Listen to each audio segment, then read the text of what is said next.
Okay. Hello, everyone. Hopefully, my voice is loud and clear.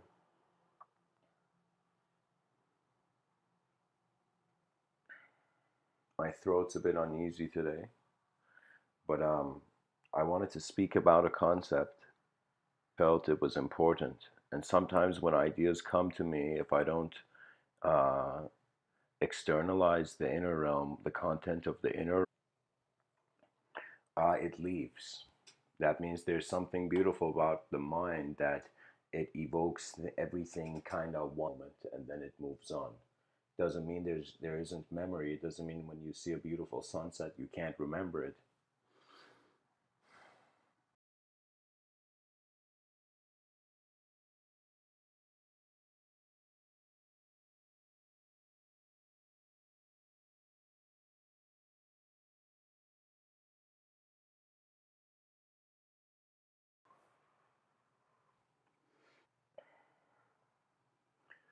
The heartbeat of a dying star.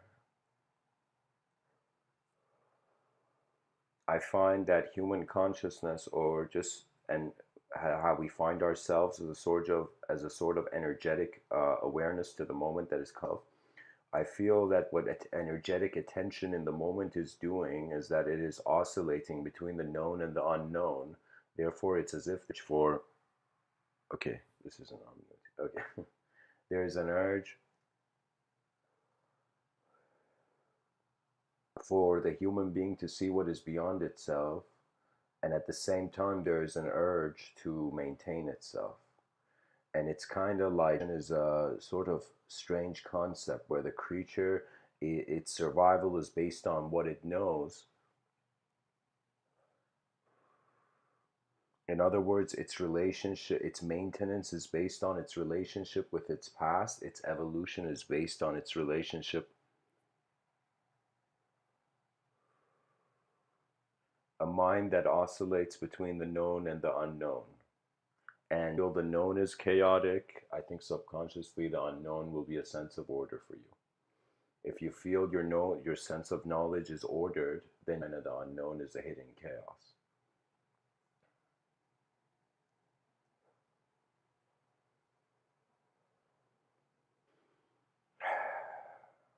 There was a time I I don't want to say like Einstein had an intention, like when Einstein passed away on his table, his papers, he was trying to find a formula for everything, you know. And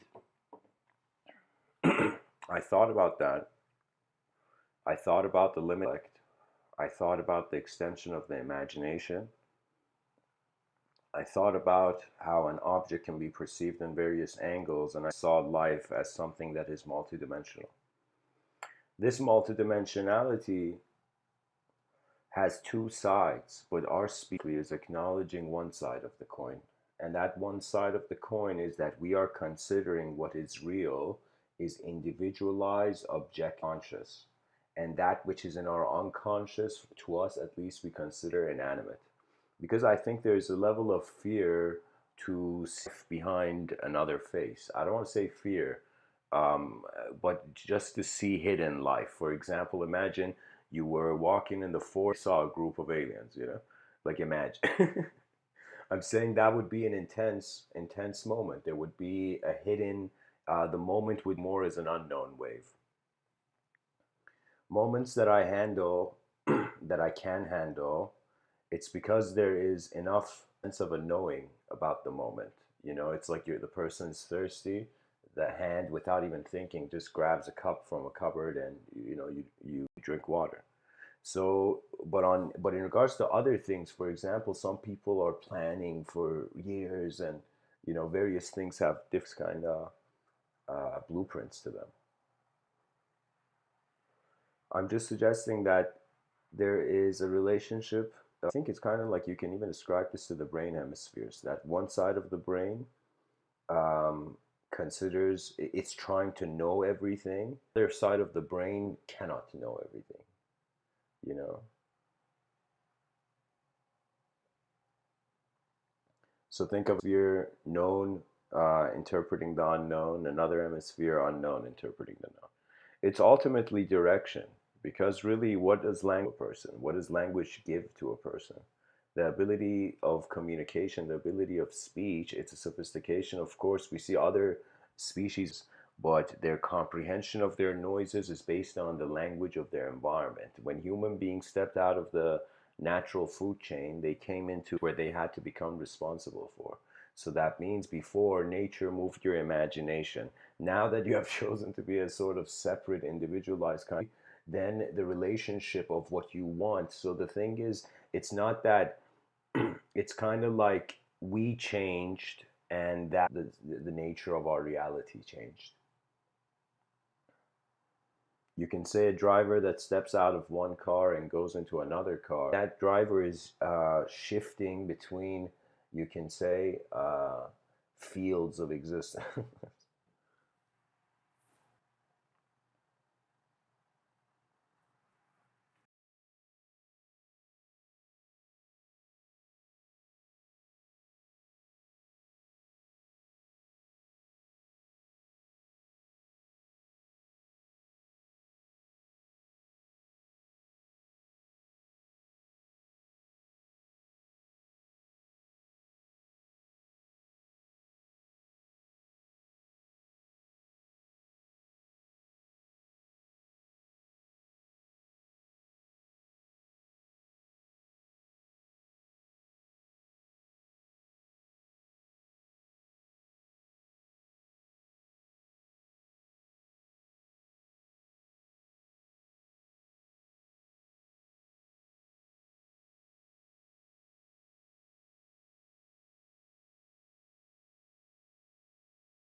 Sorry, guys, my throat's a bit upset today, so I need to take intermissions in the middle.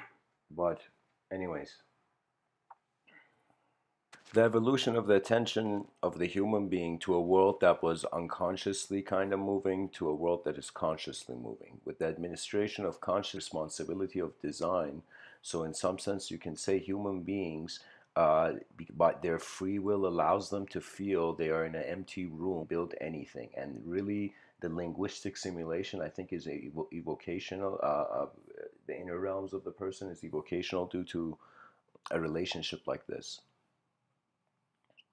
because it's very unique. Like right now, as I'm speaking to you, before I gave this talk, there was Prince. But when I wonder about what is evoking, what is inspiring the attention to move in the moment, after a certain analysis of narrative, the observer of the narrative I'm analyzing, or you can say the viewer of logic is observing logic outside of, if the viewer can be illogical, so it's as if like kind of realizing that perception is a world inside a world, a known world inside an unknown world, I find. So I feel our knowledge to be a spherical simulation around us. For what the individual human being feels they know, their inner realm, your inner realm is kind of like the private room of your imagination and your memories. Because I find that existence has a different explanation when it comes to experiential evolution and then an existential conception of it. When we think about existence, we're looking at just the stuff in the room. About experience, we're wondering how the space is aware of the stuff. Inevitably, I'm saying our species has to pay a lot of attention to inner technologies, the inner constitution of the human being. You see, when we say there is cruelty, violence, inefficiency in civilization, this inefficiency I feel it tends to be that war starts of men. What does that mean? That means it starts from a character analysis. Every individual consciousness is a sort of character analysis, but the character is in the making.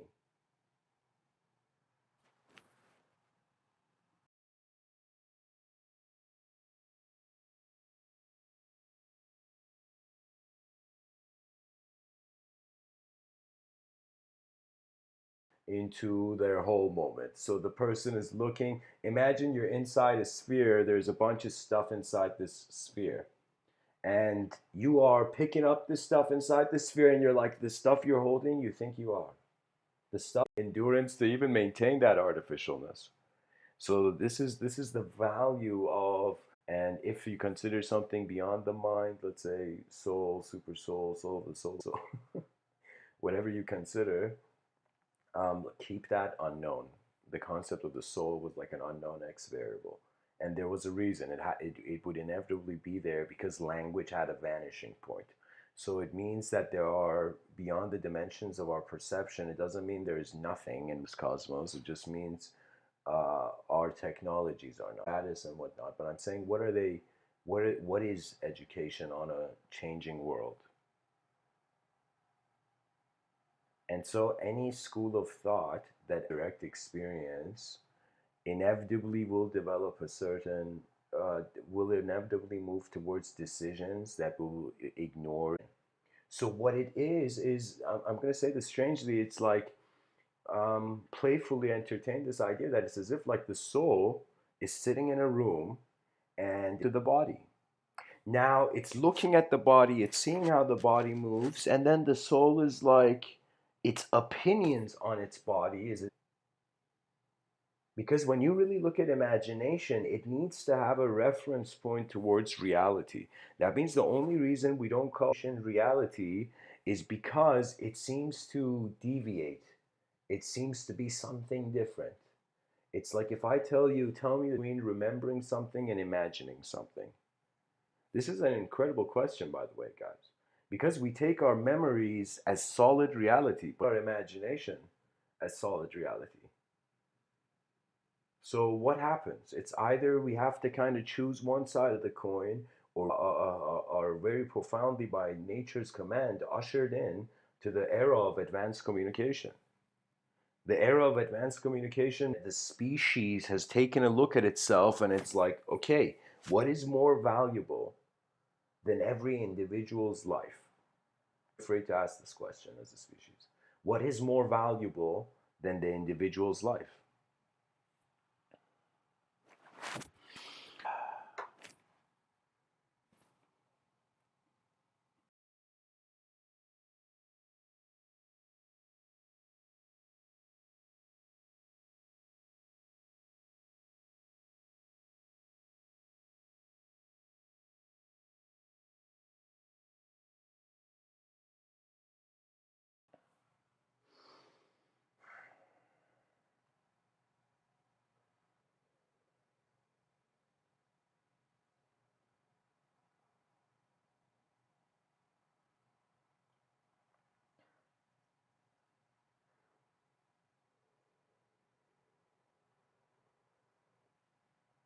What is life?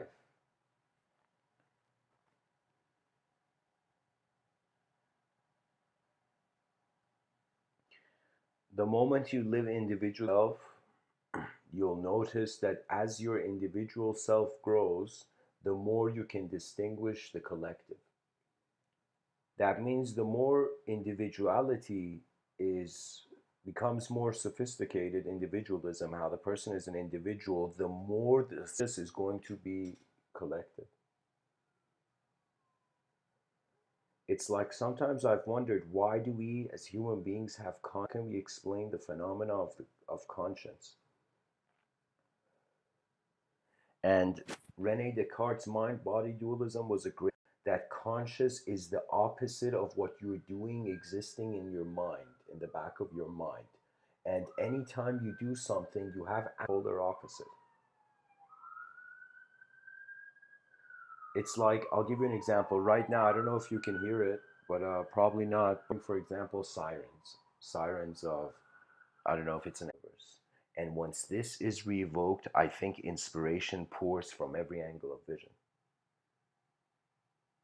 Importance is very, but also nature has its games too. So it's like anytime I have in my life felt some sort of pushback, failure, and I felt that it's as if I was taking up as if like in soccer, I had the ball and I was just doing what I wanted. You know, sometimes the inevitable or or certain, you know, situations that one cannot avoid. Those situations are moments where the in mind feels it has to go into the passenger seat of life and let life happen on its own without my uh, input. You know, you're, I think there's an art, just like how Sun Tzu wrote The Art of War. I feel there is an art to being a conscious and an art to being in the waking state.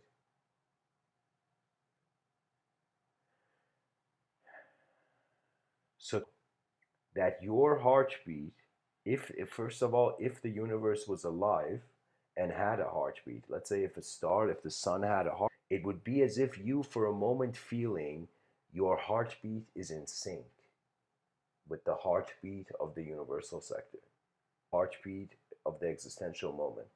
That means this may be strange, but space doesn't experience change because there's nothing to change. So the concept of space is the closest thing to, I think, an intellectual analysis of what soul or even consciousness. I mean, I shouldn't say consciousness because it becomes awareness becomes consciousness when there's a form to look at.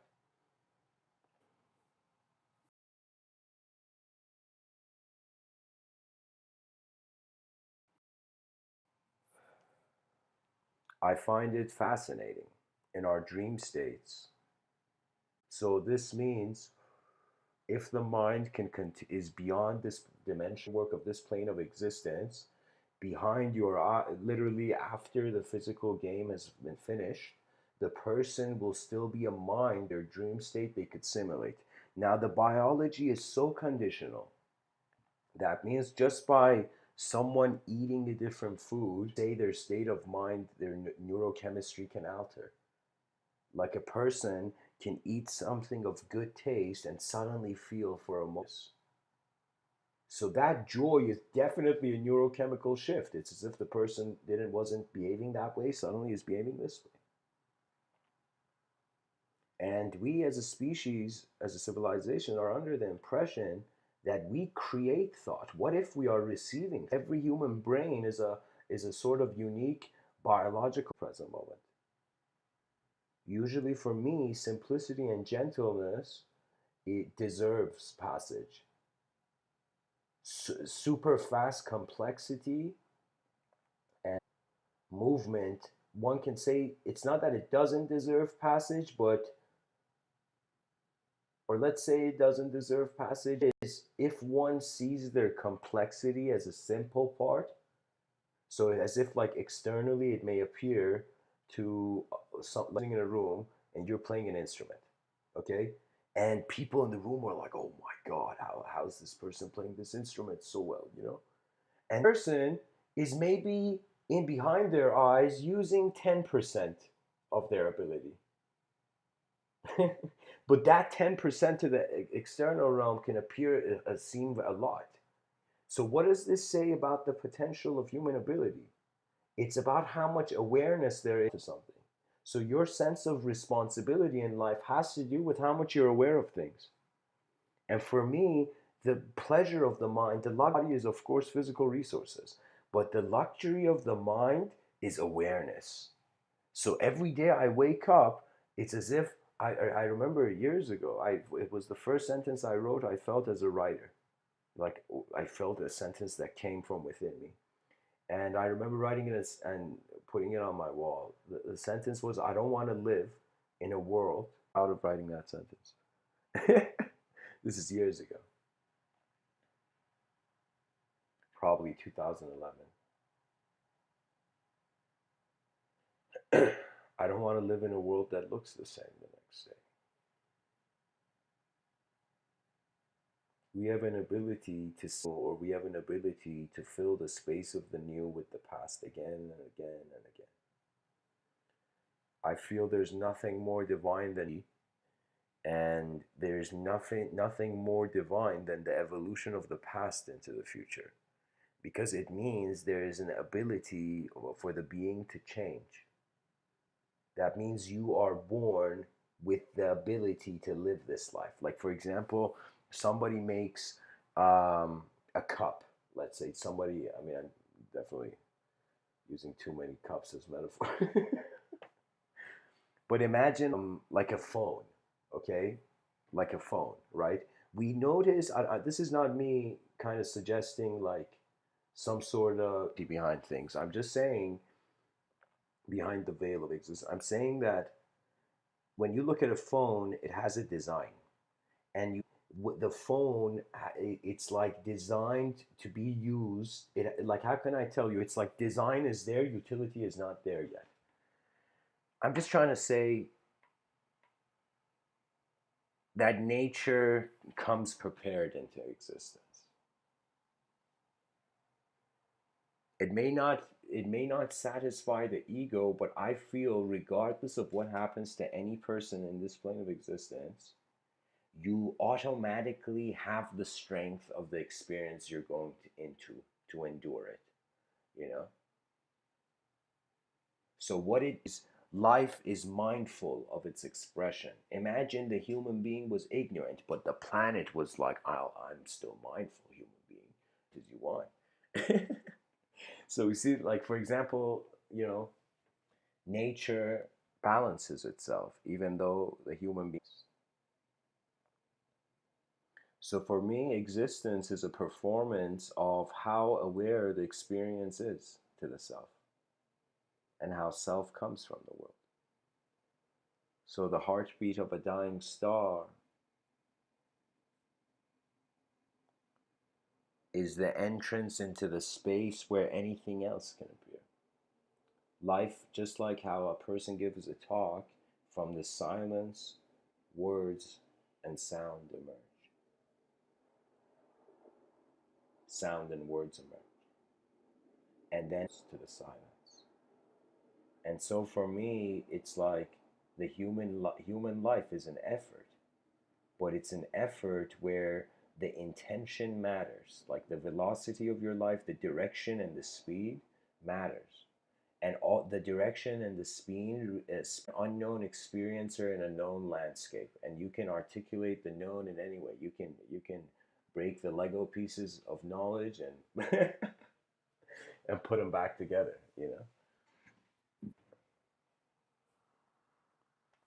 Anyways, guys, I feel this is it for the talk. If there are any questions, please share them now. I would love to answer any question about what I've said or the topic. Um,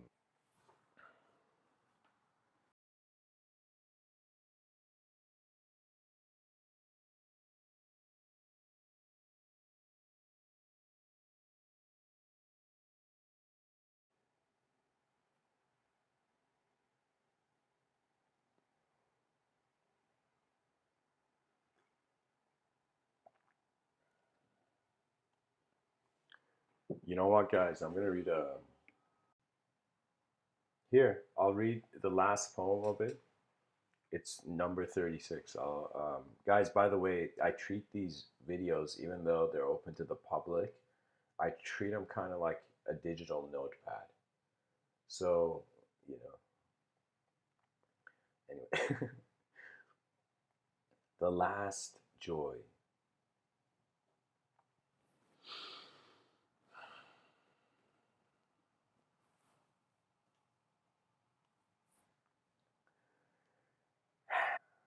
Can consciousness be the last joy before the sun and moon realize they are one?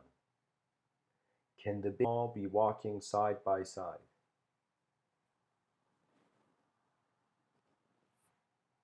pushed by untimenesses? Let kindness ensue. In life, the wise ones are always thankful. Does a mote of dust own the whole attic? Dusty fingertips may point within, but the mirror of your heart is the true teacher of an impatient mind.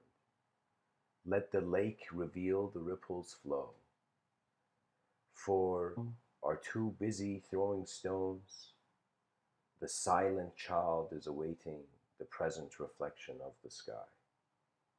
You are the rippleless glory of existence is mankind.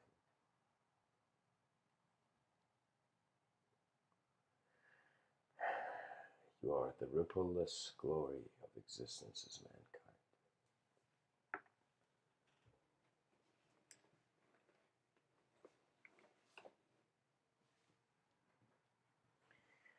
How can the body fail if the mind is victorious?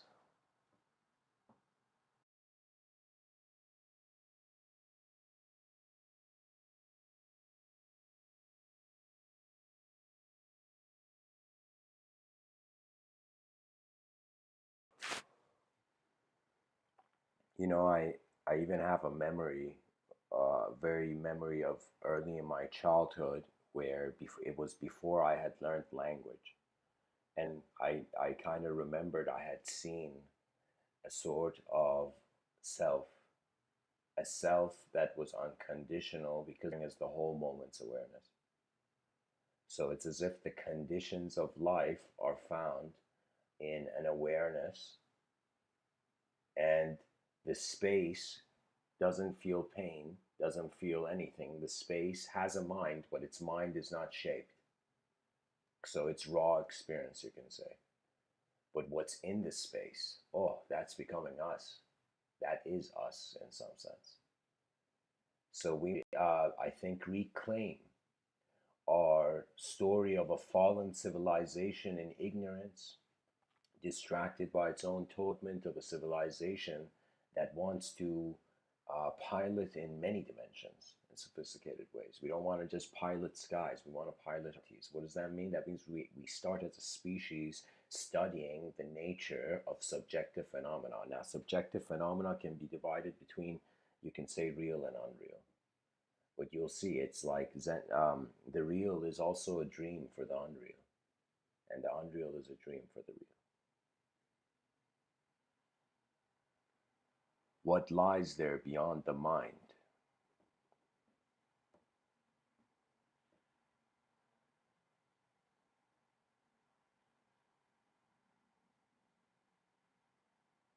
The untouched, beautiful presence of a cosmos never forgotten. Thanks for tuning in, guys. Much blessings and namaste.